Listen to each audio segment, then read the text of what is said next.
Are you feeling stifled, worn out, or just bored with your 9 to 5 or 9 to 9 job? I want you to know that you're not alone. I was there too till I started asking and wondering if there was another way to live and work where I could actually be more of me. In this episode, I bring to you real conversations with real people who have chosen to step out of their 9 to 5 employment and create a life for themselves that is more in line with their inner rhythm.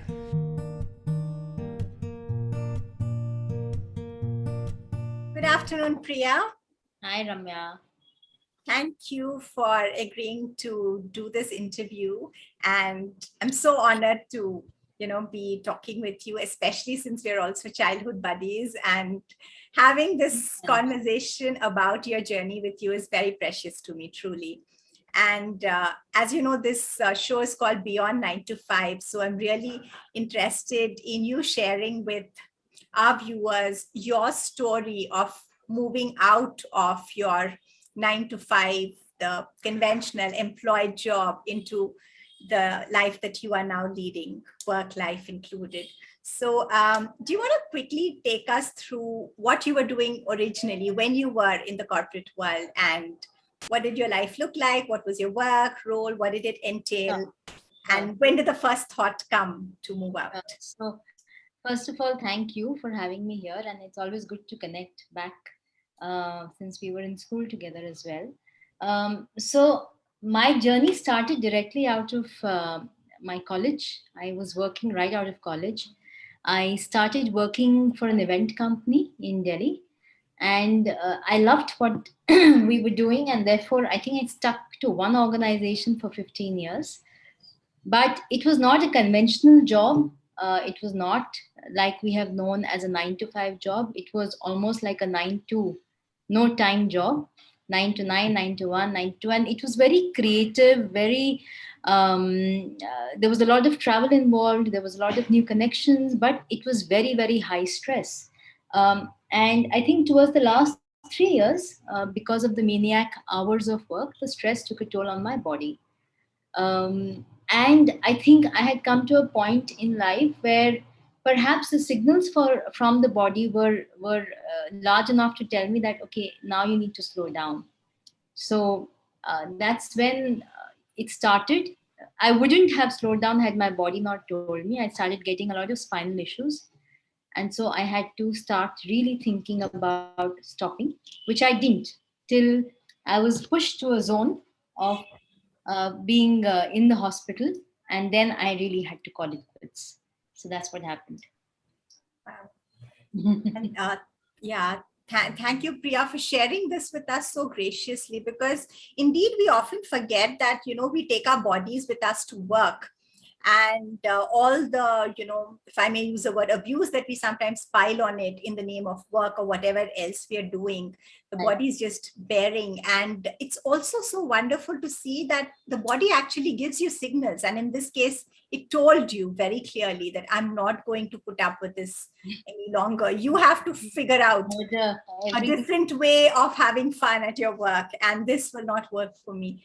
Thank you. So when you decided to move out, what were your thoughts? Like, what were you exploring?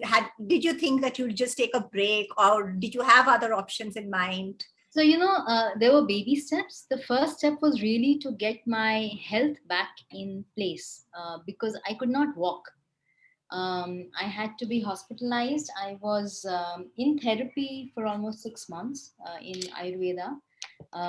And so I was really taking one step at a time. But I think work had encompassed a large part of who I was, and therefore it was also creating a lot of mental um, fears that, what are you going to do once you're back healthy? What is it? So that had also started coming in. Perhaps maybe once I was getting better on the fourth month or so, I started thinking, now what? And I was from an industry which was high paced, high stress, a lot of fun, very creative, and therefore that's the only thing I knew. I didn't know anything else, and so the largest fear was, what do I create from what I know? I mean, I don't want to go to another agency, another corporate, and take up a job. And again, events is high paced, high stress, and very clearly my body is not willing to do this anymore, and I cannot put it through one more time. So the option then was to look at what I had created in terms of a learning template for myself, and how I could carry that forward into what I was creating next. So um, the option to work for somebody then was not an option for me, and I knew that I had to create something for my own self as an entrepreneur. Um, so that's really what that baby step was. That was the second baby step, the clarity that I cannot work for somebody, the clarity that this is the mesh of the life skills that I have created, this the mesh of the transferable skills that I have created, and now what do I do with this? So that's where I Wow. was. I love the way you've articulated that, Priya. So, from the first point that you brought up about the questions of who you are, like the questions of our identity, and how, that identity was so closely tied to what you did as work. And so, really exploring, if not this, then what other identity could there be? Could I explore, right? The inner world, really. And yeah, exploring different possibilities in that inner world of your own identity. And the second point that you articulated about, you didn't know another place. So your network, all your friends, your colleagues, everyone is in the same industry. So that's really about what lies here beyond that. And my third takeaway from what you shared is, therefore, just because once you were clear that it had to be a change, you don't want to still sort of, write off everything that you've learned and everything that you've gained and become. And I love that word that you use. What is it? Mesh of learning template. What was that phrase? It is I think I said what was my mesh of life skills and transferable skills that I could carry now to create my next. beautiful, beautiful. That's just so beautiful. Like, I like the imagery of that, and really, seeing what you can create in the future.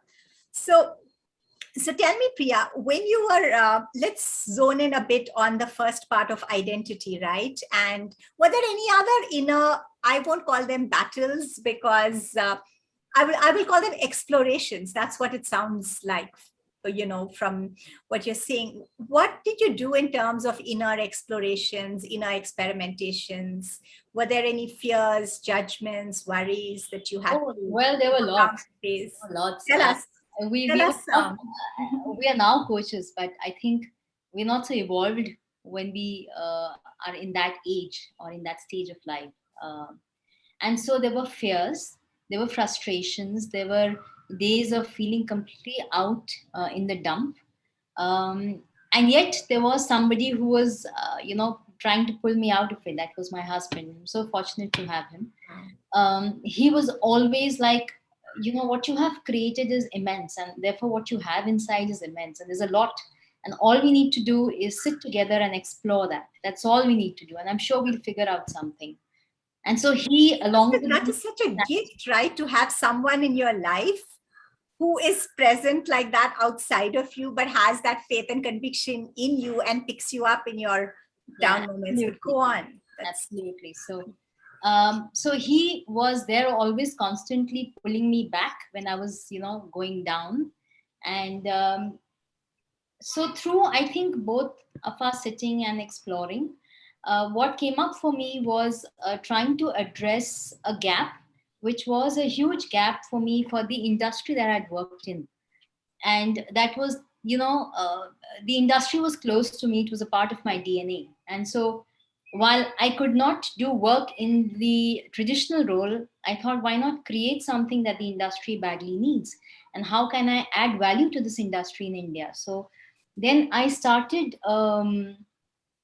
digging deep, and there was always something that connected. Towards the last 3 years of my working in a job, I realized that the industry was fairly chaotic, and so it needed some semblance to the chaos. And if I could drive systems and processes and a method to the madness for most of the event companies, perhaps that would be something that would work well with me, because that was, I'm a very structured and a systematic person and a well planned person. So for me, that seemed to be like the obvious transferable skill, and there was a gap.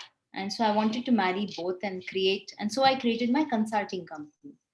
So Uh, I really like that, Priya, because the way I hear you articulating this is that you already had a network, you had the contacts and the know-how of the industry, and here you were looking at your skills and what you can create in the future, and right, really, to use your word, marrying the two and exploring what's there.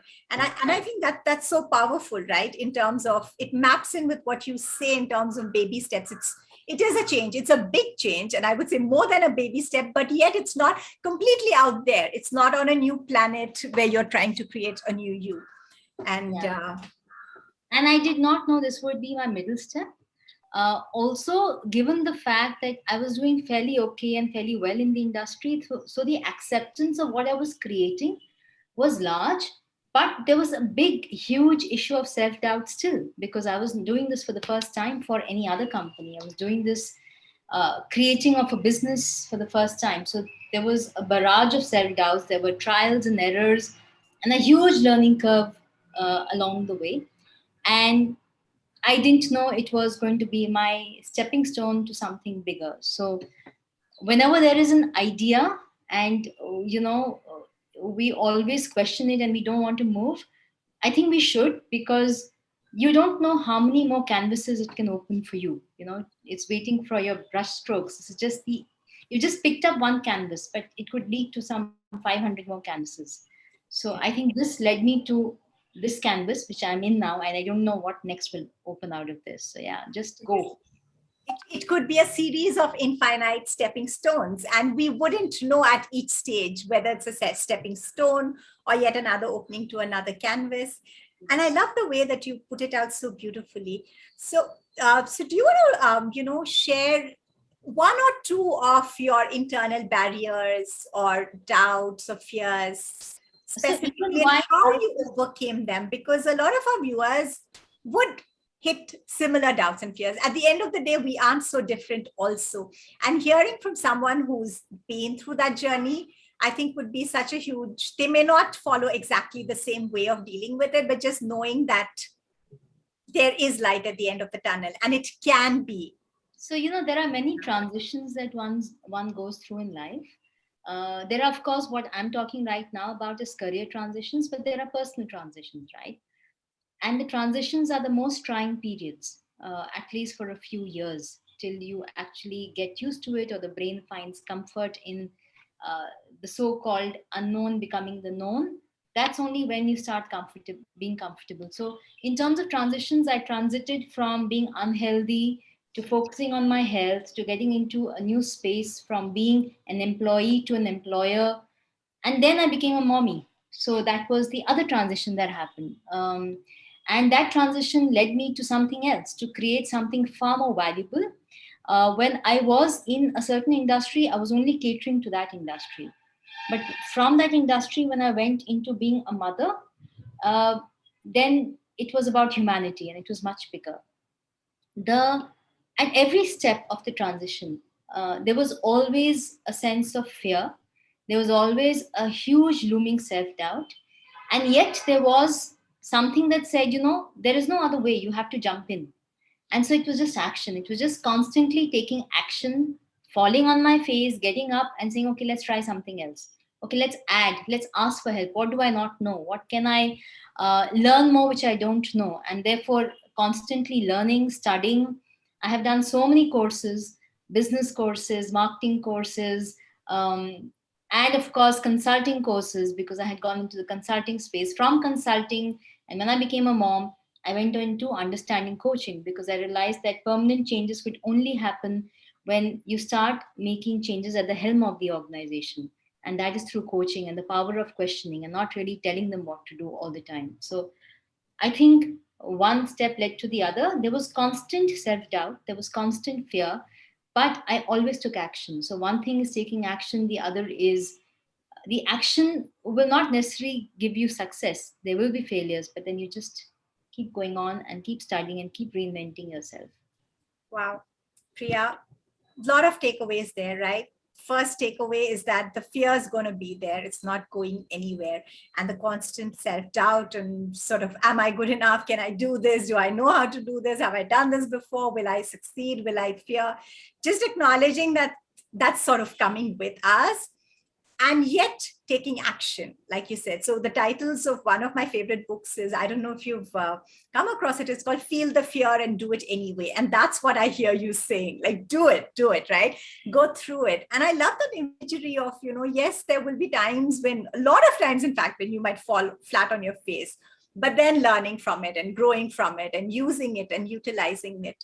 And I think this is such a gift for anyone listening to this, especially those who are younger and earlier in their career and have sort of just been in very safe paths, right. Knowing and understanding that, the things we think of as success and failures, they're not full stops, but just these commas and incidents and learning. We're ever evolving as human beings, we are ever evolving. Yeah.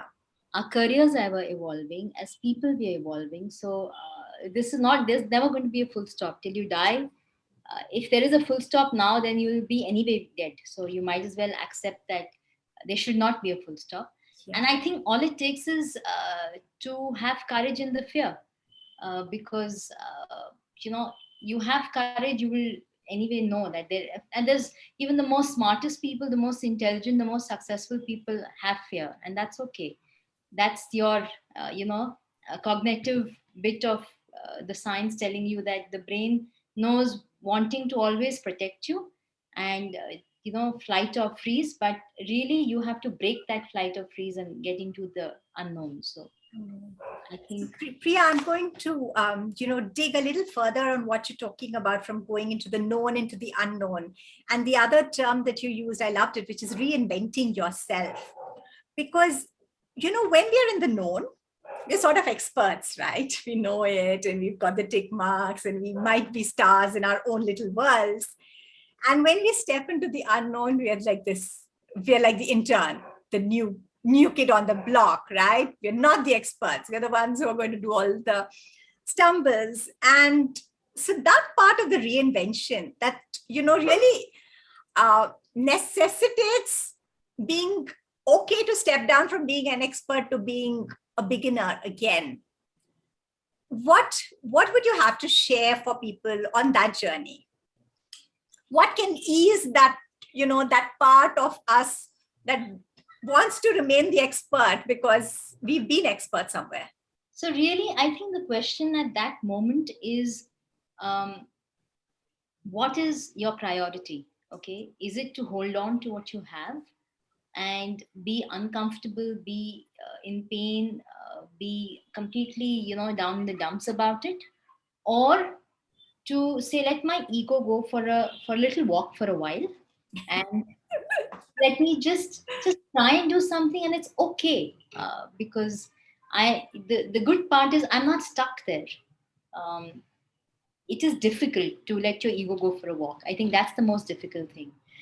That you're at such a high position. I was a senior vice president when I left, and it was such a high position. And then to start, power, and it's a lot of power, right? You have a bunch of you have so many people to help you out, and here you start from scratch, completely on your own. So the question then to ask is, what is your priority, and what would you do if you were brave? It's really that.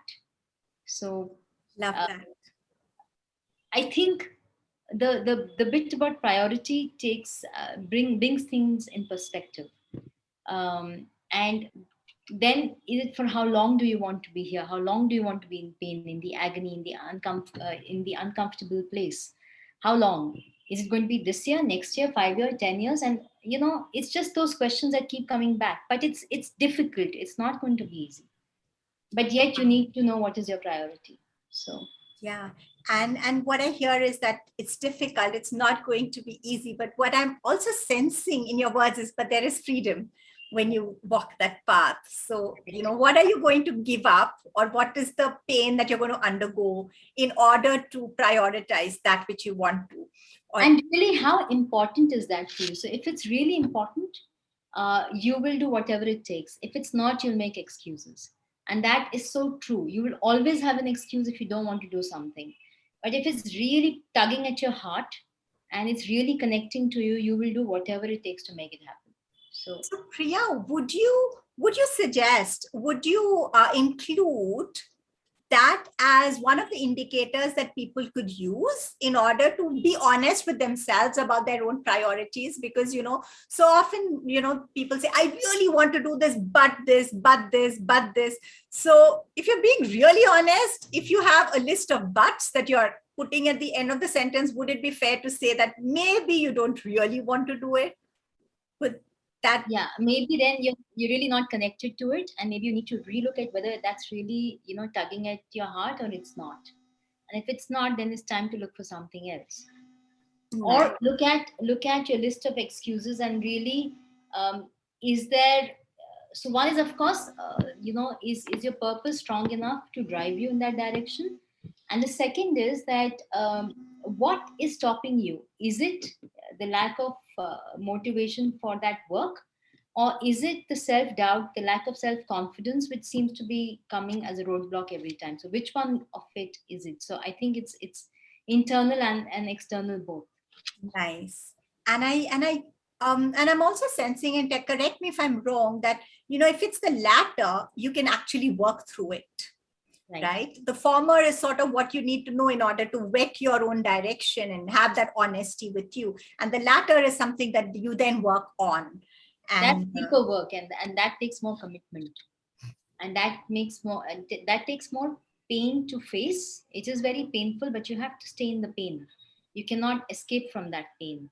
uh, and in terms of this inner work or deeper work that we do, right, to get rid of these doubts and fears, would you also say it's worth it in terms of the results? Absolutely, absolutely. I think understanding who you are, and therefore, doing the work that connects to who you are is totally worth it, because even if you do not earn that kind of money, even if you don't get that kind of power and respect, even that millimeter of a contribution that you're making is going to have a huge sense of satisfaction and fulfillment deep within. So it is Right. totally. And Priya, I'm just going to connect this back to something that you said earlier, which was about letting the ego go for a walk. Again, I love that imagery because, we hear this all the time: dissolve the ego, let go of the ego. And it's not so really so easy, right? I take it out and chuck it in the dustbin. Aisa jata nahi hai.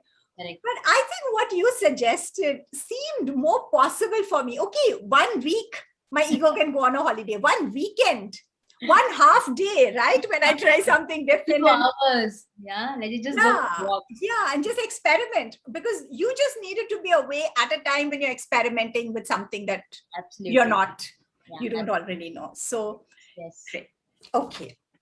Priya, I'm going to ask you a difficult question now, but it's a question that comes up a lot because, I do have these conversations with lots of people who want to let go. And I'm not sure if you experienced it as an addiction or not, but I did when I was in a full time employed job till somebody pointed it out to me. I was frankly addicted to my salary. And by addicted, I mean, I was very comfortable because I knew whatever happens at the end of the month, there's going to be a certain amount of money that comes in. Plop. I was very happy, secure, safe to know that it's coming in. And did you experience that, A? And when you make a choice to leave, then that's something that a lot of people need to grapple with. Where is my money going to come from? Because the world of not being in a salaried position is way more uncertain and unpredictable. So did you experience it? How did you overcome it? And what would be your advice to people who are grappling with something like So this? there are no correct answers here, okay? Because everyone's journey is very different and difficult. Um, if you are the person who has to ensure that there has to be food kept on the table, then perhaps you need to have enough savings, so that you know that for 6 months or 3 months or 4 months, you are able to take that gap to understand, to build your business, or at 1 year, 2 years. So you need to know that you have enough in your kitty that can sustain you. Okay, God forbid everything crumbles, you still, have something at the back. Um, The other way to do it is that if you are the breadwinner winner, and you do have a kitty, it can still be a something which is like a side hustle. Okay, you start off with small baby steps. You start off by shadowing people, understanding what's happening. You start off by experimenting one or two projects and see how that sets in, what's the market. So most of the time people are gung-ho about their idea, they gung-ho about, the connection to the heart, but they don't check the market reality of it, that if there is a gap, and is there really a need for something that I'm trying to create. And in which case, you have to do some bit of test marketing. It's almost like sampling, right? So Yeah. start that like a side hustle, and let your job sustain you. You know that you're doing this only for the money for a while this starts to build. Yeah, that's one way of doing it. If you're building something on your own, if however you're going for another job, then you know that anyway you're going for another job, so you will still get your salary. But if you want to be an entrepreneur and you are the bread and the soul earner, then you have to have enough savings, and you start this as a small thing on the side, and that's how you go. So uh, really there are no right answers. Yeah, It's your so own journey. so so I love that suggestion, Priya. Really the side hustle or doing something on the side. It could be a shadowing project. It could also just be interviewing people who are doing it or doing an internship, Yeah, yeah. right? And so we call this like it's like prototyping. Your prototype experiments, your Correct, correct. outer world In our experience. event industry language, we call it sampling. So that's Nice, yeah.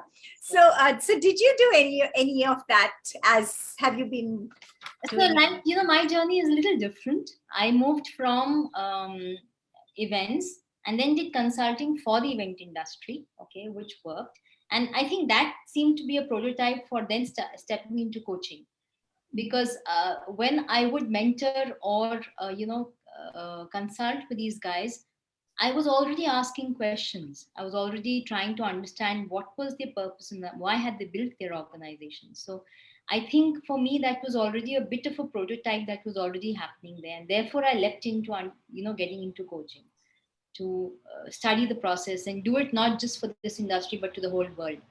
So for me it was like many jumps. And if you ask about the money bit of it, honestly, it was difficult. It was not easy, because that not getting that x amount every month does make you feel a little uncomfortable. But because I was consulting, it was not that it was not a zero. It was not starting from a zero. So there was always something coming in, but was it as big? No, it wasn't. So, but I think you just make peace with what is important for you, and that confidence that the purpose is so strong, the need is so strong that I will anyway make it happen. I think that's what and it's not that in the first year you'll hatch it, second year you'll hatch it, third year you'll take at least 5 years to have that sustainability going on in the business. A minimum of 5 years. it? Yes. So Priya, so there is a combination of inner work and outer work that we do when we go through these changes, and we've heard some of yours as well, right? So my question is, are there people or even bodies of work or even books and program, if not specific people? You mentioned your husband already. So anyone else apart from that, or any other books Lots, lots. you use? Actually, you when you are willing to open, the universe starts coming to you in various forms, right? So whether it is going in for, I went into the Sadguru practice. I did that kind of work. I went into Vipassana. I did that kind of work. I studied different courses from different kinds of people. I think when I was a teenager, I was attracted to self development books. I was anyway reading a lot of that. So I think that journey had begun a long time ago. And so there are many books like that got me to the point of then seriously going into the inner work. And that journey is still on. I'm still exploring NLP. I'm still exploring so many things. So healing, Reiki, all of this is, so much to learn. I'm still getting into that process. I have done work with Sadhguru specifically. and my own reading of a lot of Mind Valley stuff, and a lot of books, lots and lots of books, and of course doing coaching. So while coaching, then you start exploring more. The moment you become a coach, you anyway are yourself going through transformation. So you will reach out to various permutation combinations of pranic healing, Reiki healing, doing a meditation. You bring in those practices which you had heard of once into your everyday existence. So I think it's just that yoga. Right. Yes. And you, over time, you become an embodiment of those practices itself as you take it into your work. And I think, Correct. And as a coach, you will need to hold space for others. And when you hold space for others, you need to be more centered and calm. So you will start doing that yourself. If you are in a frenzy, you cannot coach. So that centering, that calming will come over time, and by your own everyday practices that you make a habit of. yeah, so what I hear really is a lot of investment in yourself, learning, growth, experimentation, courage, and the creation of your life and work in that. And coming to coaching, which is what you're doing now, how would you describe your current, return on the time that you invest at work? So, Depends how you measure it, right? okay, how would you measure it? What are the variables? Like you can throw in whatever you want to. For me, the measurement is that aha moment for that person. The measurement for me is that going away after those 6 months of being with me and saying, you know what, I am now transforming and getting onto the journey which I was stuck for the last 5 years. It is those moments that create the biggest joy, that you have been an enabler in their journey, and you've been able to get more fulfillment, more awareness, so that the journey can begin. And that is hugely fulfilling more than anything else. And I can see that on your face, that joy, right? When you're saying it, but I Energy is can very see different. it Yes. and feel it. And indeed, and then that's why I'm having this conversation with, even with people like you, just so that, the possibility of looking at that joy and satisfaction as something that is a return on what we do as our work, as a possibility. And So that's immeasurable, sharing. because It's, yeah. you could be in your current job as a 9 to 5 job, you could be breaking sales and markets across India, but you will still not get that satisfaction and that joy, I think, than transforming one human being or setting him or her on that journey. That is huge. Nice. Um, Yeah. so Priya, before we, close the conversation, what would be, you've given a lot of pointers and tips and advice throughout, but if you were to narrow down to your top 3 pieces of advice to anyone who is currently in a salaried full-time 9 to 5, 9 to 9 kind of job, and just thinking of, oh, is it even possible for me to create a life outside of this? What would your starting points for someone like this be? First, ask yourself, why is it important to you? Okay. And what is priority for you right now? So that's the most important question. And if it is, then it is about being in action. It is about having that courage to be in action, even though being in fear. So you will be scared, you will be full of self doubt, but take that leap of faith.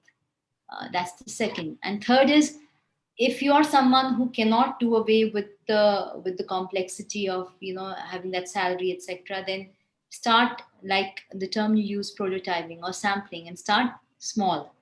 And every idea has the potential to grow bigger, biggest. Depends how much you are invested in it.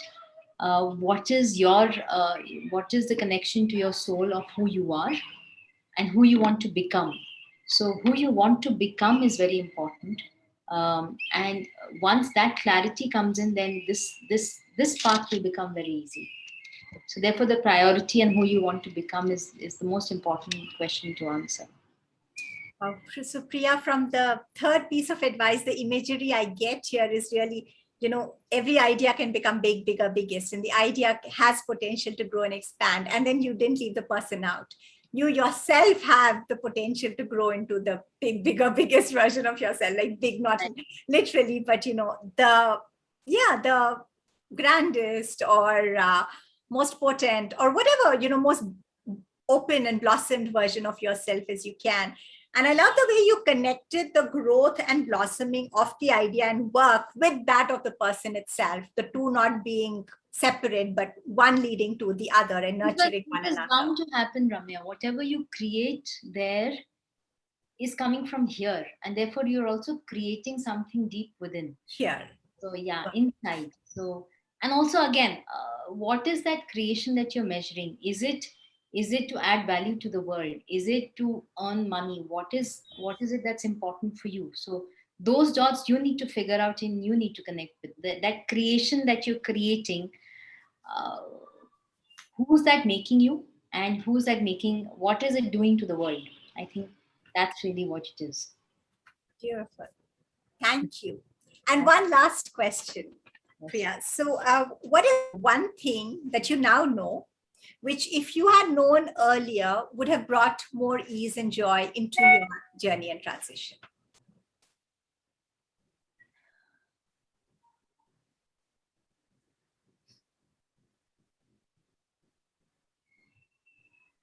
I think that the realization that I'm a part of source and that I'm abundant in every way, and a hefty salary does not make me abundant necessarily. In fact, it took me away from my health, and the spine that holds you together, that only crumbled. So